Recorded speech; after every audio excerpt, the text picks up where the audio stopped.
Good morning. So we're gonna do the intro to this video a day later, but we have moved into a house.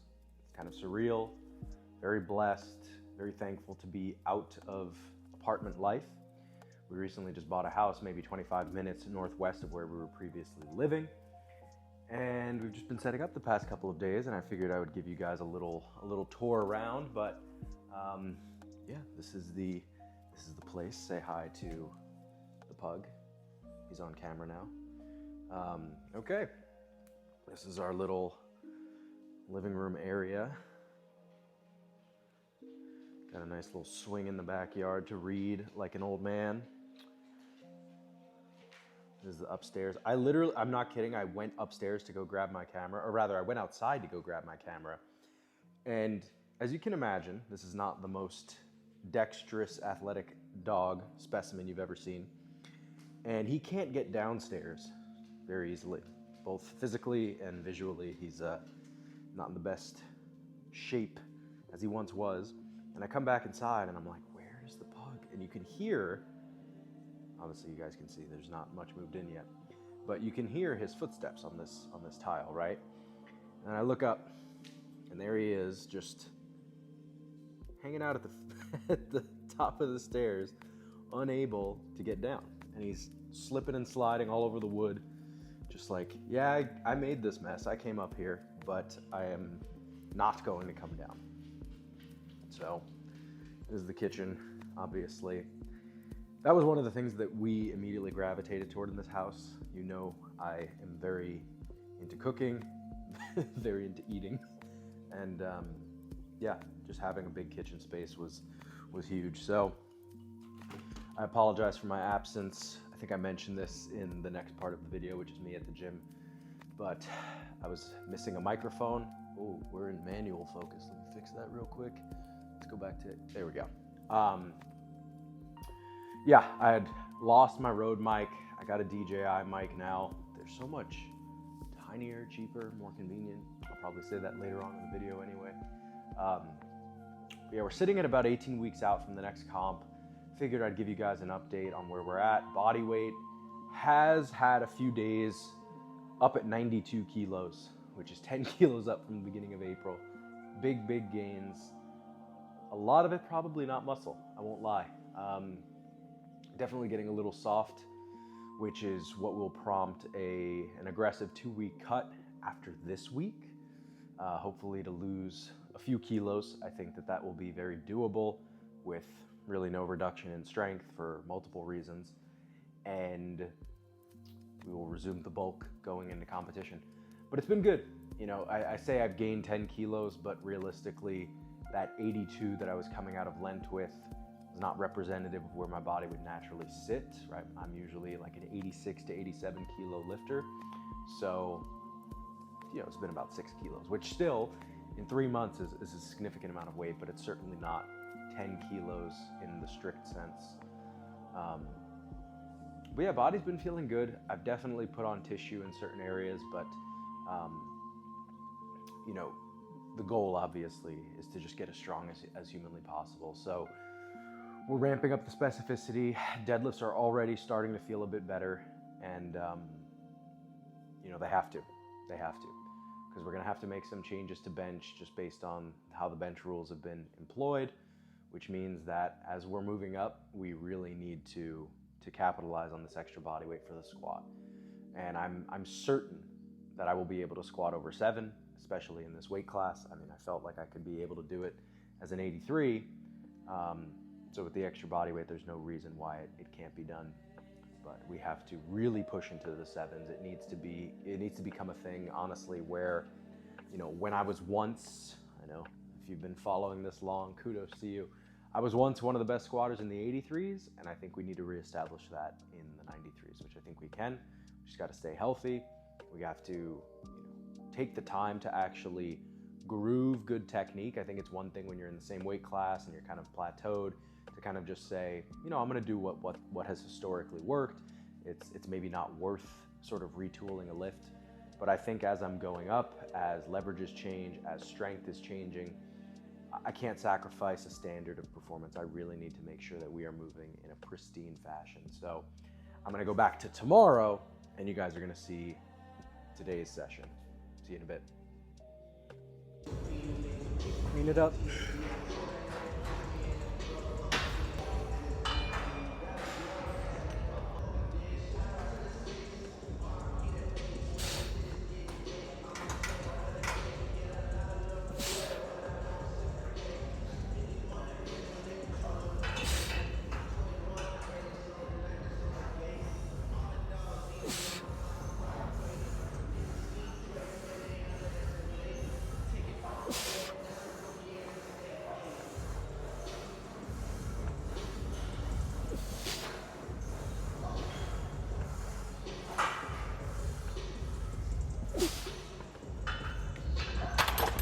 It's a little bit after 1 p.m. I apologize if the mic gain is not set up properly. As you guys know from the past couple videos, I've been doing voiceovers because I lost my mic. I got a new one. The DJI, it's hard to justify paying 3 times the same amount for the Rodes again, especially when these things do just fine. Honestly, they're easier to work with than Rode. I've had a lot of problems with Rode in spite of maybe their higher ratings. But anyway, we're here at the gym. We're doing squats. We just finished up 175 for a couple sets. Just trying to practice the squat pattern more, not necessarily pushing it heavy. This is like the pre-work. Now we're gonna go deadlift.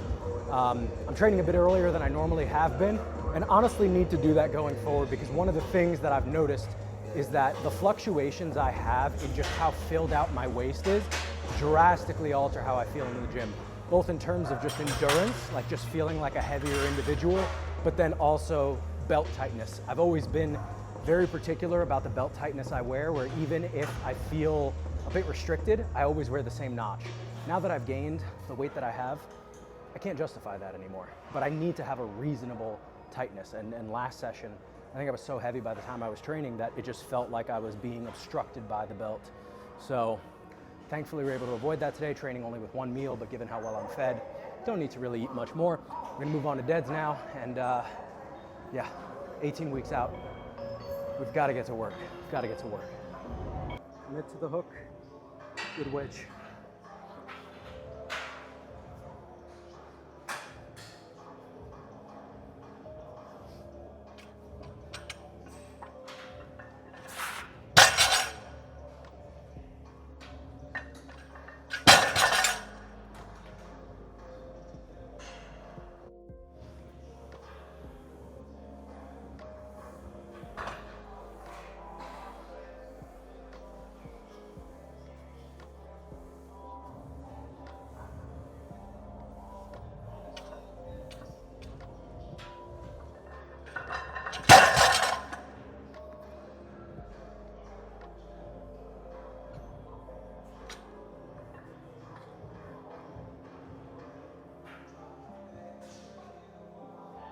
I know it might just be placebo, and I love you, Manders, but the mag dust is just the best chalk. I'm sorry.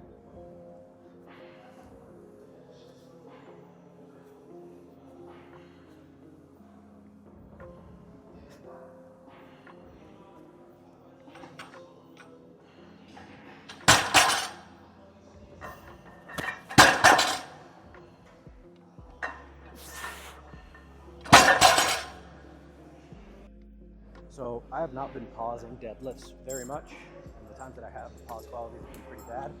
But honestly, it's been good because I'm not grooving a pause deadlift, but then make a comp deadlift feel foreign. In fact, I think just pulling comp has felt much better these days. So unless it's habit, I'm probably gonna just be comp pulling these.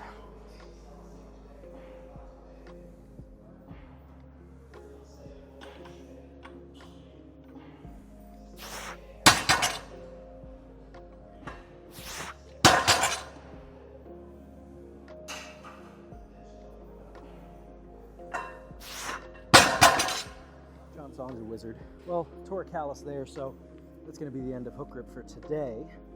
But, sorry Marcellus, John Song's a wizard. Gave me some drills a couple days ago regarding my complete lack of hip flexion in ER. just comes from doing the same crap over and over and being as old as I am in the sport. But today, I feel like I have an extra 20 degrees of hip flexion. So opening up is much easier. I feel like I can actually dynamically abduct, which is something I don't encourage, but it is something that you can do, control, probably gives you a little bit extra leverage. So given how closed off I've been, it feels really good to do so. It feels very efficient. I'll watch the tape back and hopefully be pleased with it. The whole hook grip everything deal didn't last very long, but it's a pretty minor tear, so you just don't want to force yourself through it and then you ruin it to the point where, you know, now you can't even deadlift your next session. So just gonna strap up for these last 4 sets. I mean, 225 pounds is not a make or break weight for training hook grip by any means, but as long as we keep just throwing nickels in the jar, I think we'll be in a good spot grip wise. Long arms, good wedge.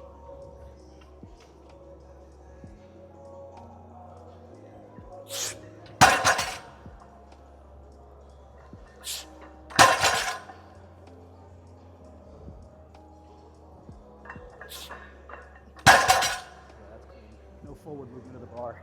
So in talking to both Marcellus and John, just given that they were coaches at Worlds, they've seen how the whole upper body thrust thing is getting judged. Even when I sink less, they think it's going to get called. So we are making the endeavor to switch back to soft touch, which will be interesting because, not to cope, but given my arm length, arch aside, my arm length, it's my elbows don't get very deep, even when I don't try to arch very much. But we're gonna figure it out because that's what we've been doing. Figured it out with soft touch and sync. Figure it out going back the other way.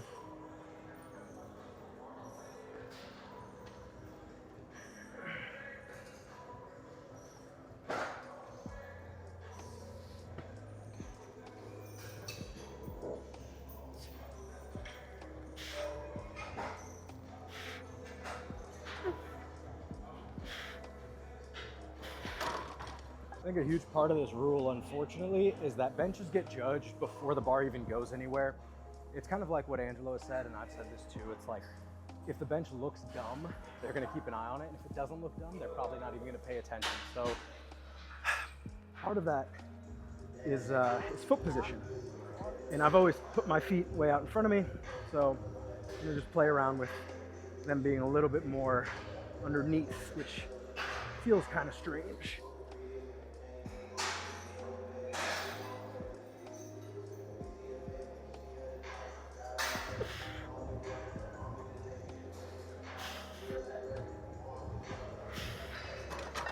These Alico benches literally leave the ground. I don't understand the design on this thing. Like even glued to the pad or glued to the rack, I mean.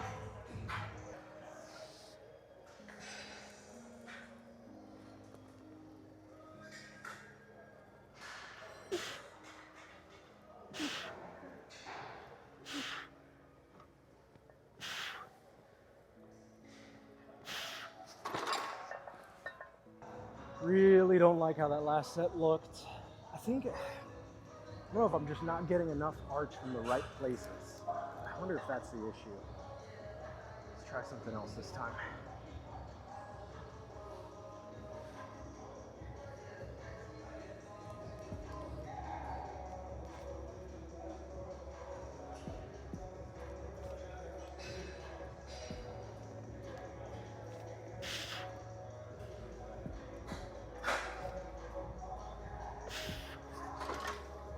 I don't think that was it either.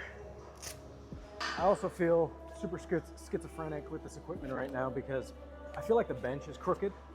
Like I feel like if you're watching this, it looks like it's tilted to the left, like the right side is higher. And I don't think it's just the video because when I look at it with my own eyes, it looks that way as well, which I don't know what that's doing to like where I'm setting up or anything like that. I'm trying to get both delts hanging off the pad equally. But that's a weird thing to consider because if one side delt is lower, that changes where elbow depth ends up. All very interesting.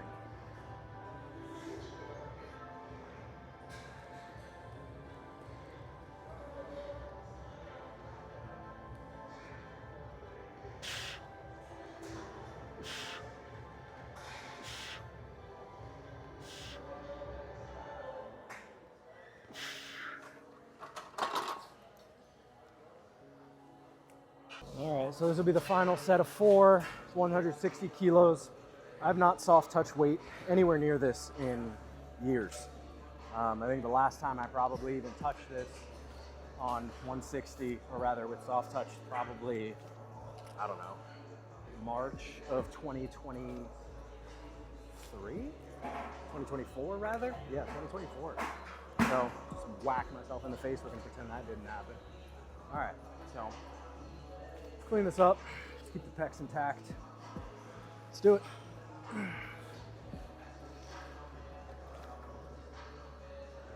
The fingertips is where the bar needs to be honest. Little IR action, little fingertip action.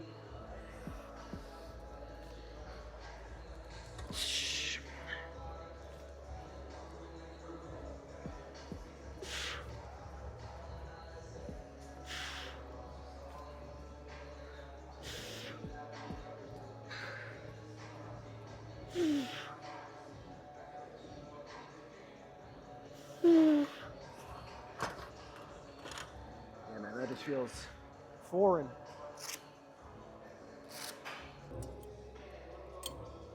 Set number 1.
So something that's going to be interesting about certain accessories, powerlifting is a very specific sport.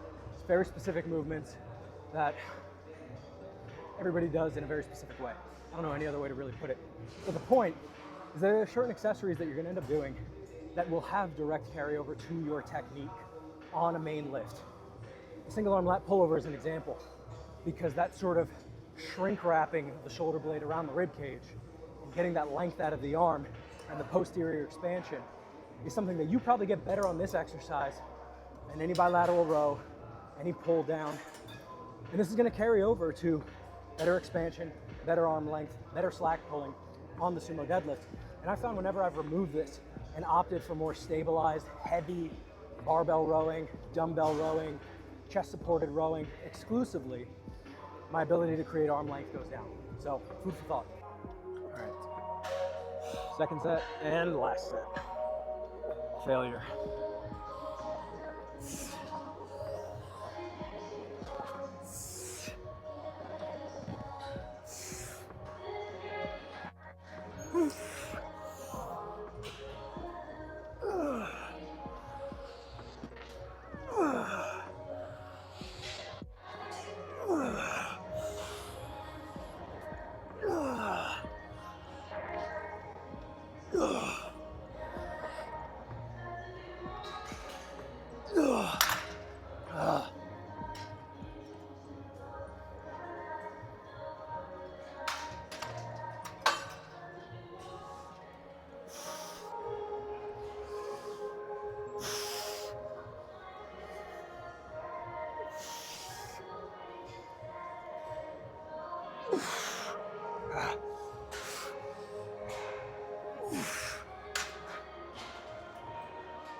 gotta say, even though this AR location is much smaller than the Las Colinas one, I prefer it heavily. Number one, there are far fewer scantily clad people, though that's still a problem. But the equipment is just nicer. It's way better machines.